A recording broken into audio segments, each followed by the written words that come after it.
At 11 p.m. on the 4th of August 1914, Great Britain declared war on Germany, and in doing so, entered the nation into one of the most deadliest conflicts in history, World War I. The result of entangled international alliances being invoked by the assassination of the Archduke Franz Ferdinand of Austria, Britain honoured its treaties with France and Russia as the conflict spread around the world. At the start of the war, much of the British population rallied behind the government to show their support.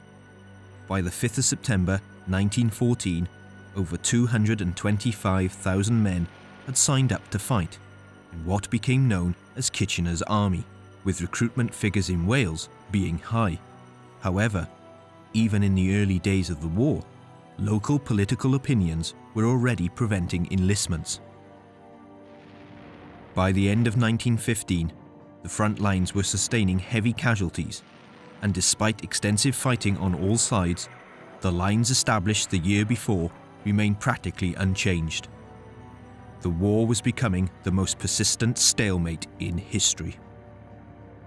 The start of 1916 would give rise to the modern conscientious objector, as Dr. Aled Eirig explains how it came into being. Well, it came into being because of the Military Service Act of 1916 in January, when the government decided that because they couldn't get enough people into the army quickly enough, they brought in conscription. And as part of the Military Service Act, they had a clause there which allowed people to be exempted from military service if they had a conscientious objection to war.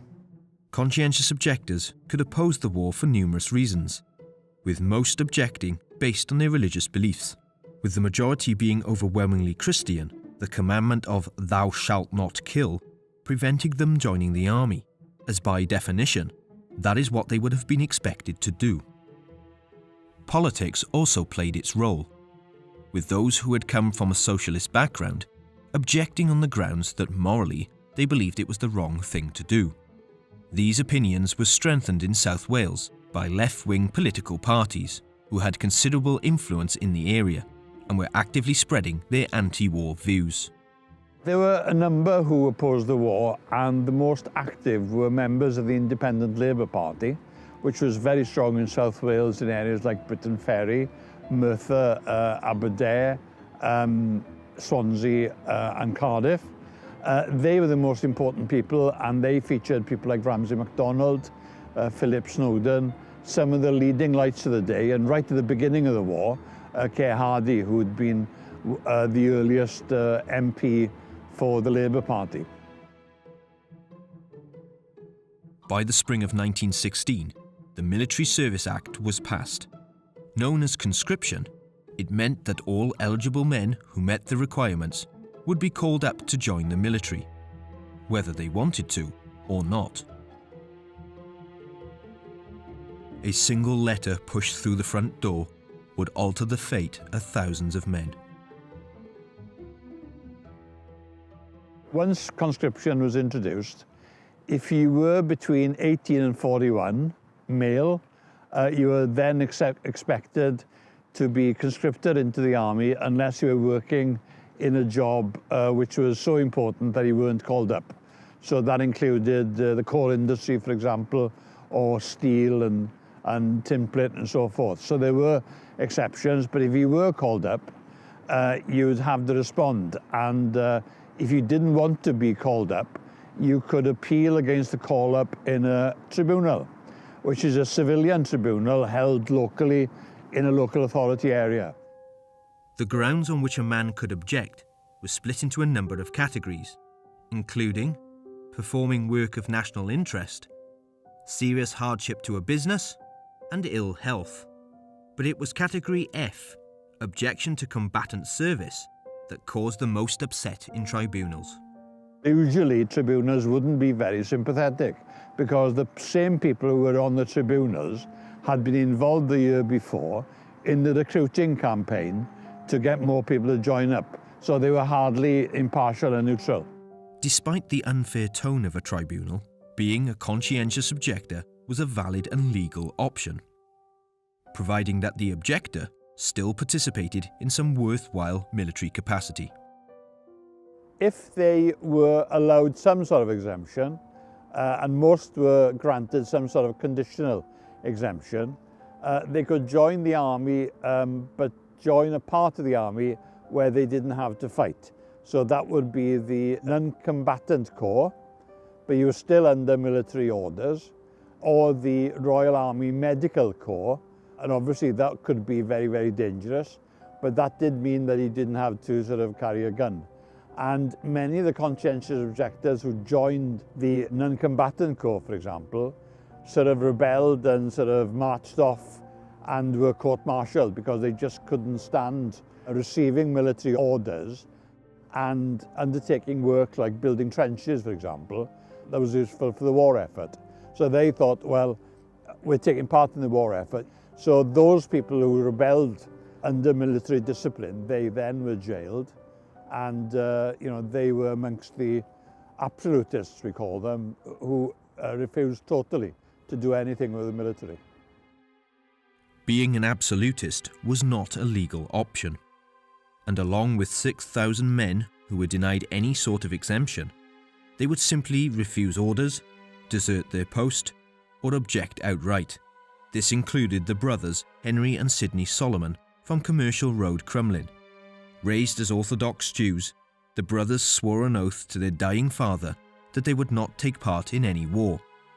This oath was kept, and, as a result, both brothers would spend over 2 years in prison.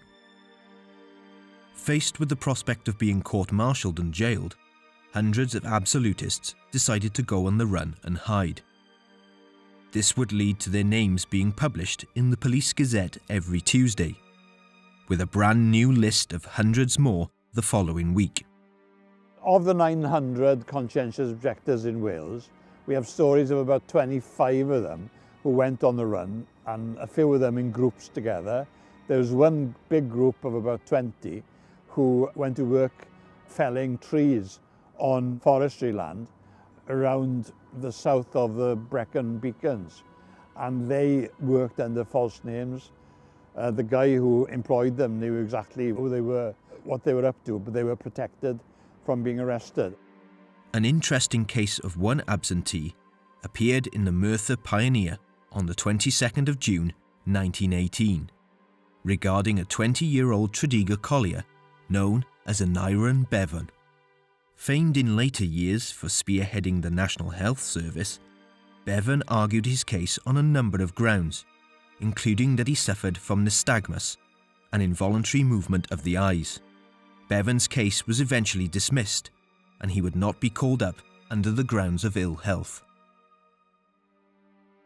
With the military trying to recruit as many men as possible, the option of becoming a conscientious objector was actively discouraged via the use of propaganda.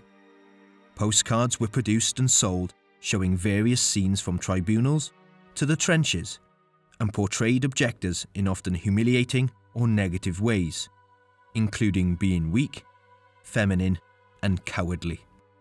This attitude would bleed through the community, and those objectors actively helping the war effort could find themselves harassed in the streets by members of the public who had fathers and sons serving on the front line. Most people would have been opposed to conscientious objectors, thinking that most men should have joined up. But you had certain areas of the country where there was a greater tolerance and indeed support for conscientious objectors. Those were in the areas where the Independent Labour Party was very strong. So Briton Ferry, Aberdare, Merthyr, for example, places like Swansea and Cardiff, where there's a greater tolerance, where the ILP was much stronger, and where people started saying as early as 1917, well, it's time for this war to come to an end, we need a peace settlement. So you had agitation to bring the war to an end even at that stage. This change to public attitude was not well received by the authorities, and in a bid to get more men to join the military, the Act was amended so that a wider range of men could be called up. However, this was to prove difficult in South Wales. In 1917, The government had tried to bring in conscription into the mining industry to get more miners to join up. That was stopped by South Wales miners for 11 months at the height of the war. So those men who'd been opposed to the war, but who hadn't had to go through the conscription process, they were then called up in 1918. The war would come to an end on November the 11th, 1918. Free from the threat of tyranny, countries could once again celebrate peace and freedom. However, for the men who had refused to support the war, they would have to wait a lot longer for their freedom. Even though the war ended in November 1918, most people in the army weren't released till early 1919, but conscientious objectors weren't released till August of 1919. So that was quite a long time. And by that time in Britain, although you had about 16,500 men who were registered as conscientious objectors, about 72, we think, died as a result of the treatment they received as conscientious objectors because they had a very hard time. And of the Wales conscientious objectors, 7 of those died as well as a result of the treatment they received. They were usually working in very insanitary, dangerous conditions, and a number of them died because of fever and of the flu and so forth, and because of the heavy work they were caused to be involved in as conscientious objectors. By the end of the war, over 16,000 men had become conscientious objectors. While thousands had refused to be involved outright, thousands more had assisted in a non-combatant role, as Falklands veteran Simon Weston explains the bravery of the men who were branded as cowards. There's an awful lot of people that have been conscientious objectors that have had military medals of all types of valour recognition, and we should remember that. You know, not everybody that refused to fight did it because they were being cowardly, because you have no idea of what their beliefs are.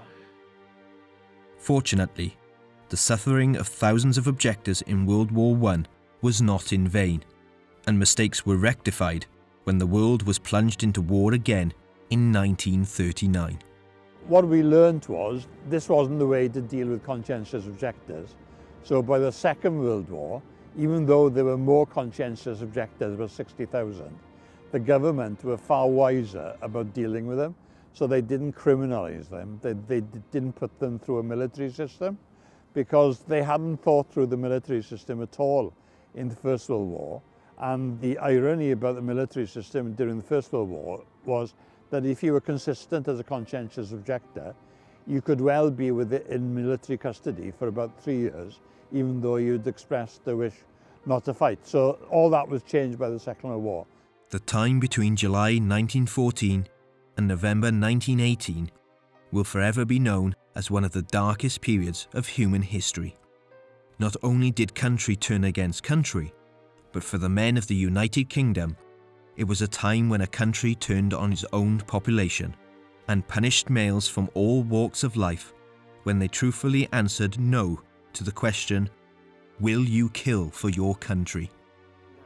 Well, on a personal level, I'd find it very difficult to be in an army because I'm a bit of a bolshy person and I find it very difficult to take any orders from anybody. My father was a conscientious objector in the Second World War, and my grandfather was a conscientious objector in the First World War. So you could say the family has formed. Thought of killing somebody, even though I joined the army and picked up a rifle and was prepared to do so, it fills me with horror now. And that's why we should not rush to judge people. If you do something that ends somebody else's life because you feel that they were wrong so badly, you can't bring them back. When you find out you were wrong, you can't bring them back. Today, we are only just coming to terms with the suffering of the thousands of conscientious objectors who were ridiculed, abused, and even died in prison for their political, religious, or moral beliefs.